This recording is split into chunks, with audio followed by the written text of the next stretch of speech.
Decision to Leave. This is the official Academy entry for South Korea, and right up front, I'll say this, it probably should be considered the front runner for the Oscar for International Feature. This is something truly special. It comes from Park Chan-wook, who did The Handmaiden and Old Boy, among many other classics of Korean cinema. And it's this kind of Hitchcockian neo-noir mystery about a detective played by Park Hae-il who gets increasingly involved with a potential suspect in a homicide. Chinese actress named Tong Wei, who is just spectacular in this. She might have killed her husband, a mountain climber who fell to his death from a mountain.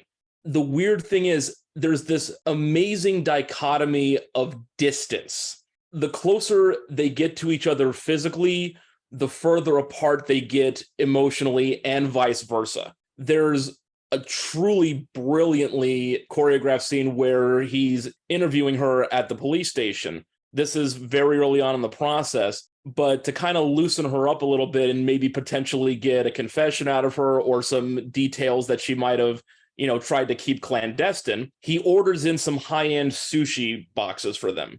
Like his more loose cannon partner even comments like, why can't we have lunch like that, kind of thing.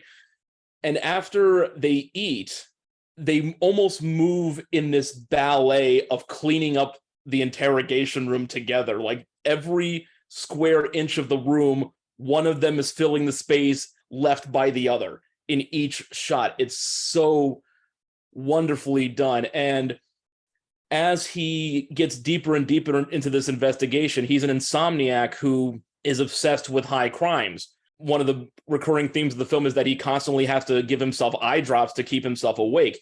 We're being told right up front that his perception may be blurred, that we really can't take anything at face value.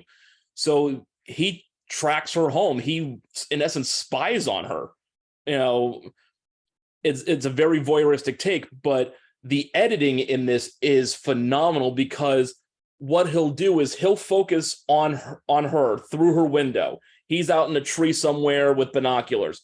He sees her in the living room of her apartment. And then in quick cut fashion, he's in the room with her, moving around this, again, tightly controlled space as he absorbs her life, basically. And the way they keep going back and forth, the emotional bond that they form, it's almost erotic, even though it's completely sanitized. It's a wonderful contradiction that he keeps getting deeper and deeper with this woman, losing his objectivity in the process, and in essence, risking his own career and his own marriage. He works in Busan in South Korea, but he commutes from a small seaside town, I believe it's called Ipoh, where his wife lives. He actually only spends the weekends with his own wife. He lives in Busan the rest of the time while he's obsessively working on these cases. And yet he's found this potential femme fatale Black Widow who may put it all to an end. And not because she necessarily has any kind of nefarious ends in mind, but because she sees in him something of a savior. It's so incredibly layered between the main story, the subtext, the individual character development. I was blown away by this. This has got a lot of buzz around it, and after Bong Joon-ho broke through with Parasite a couple of years ago, South Korean cinema is really finally getting the attention it deserves.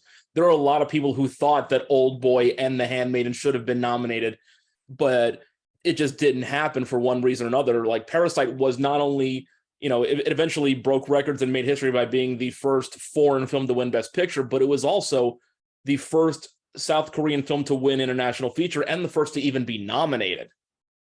So now the rest of the world, or at least the Academy, seems to be catching up to this.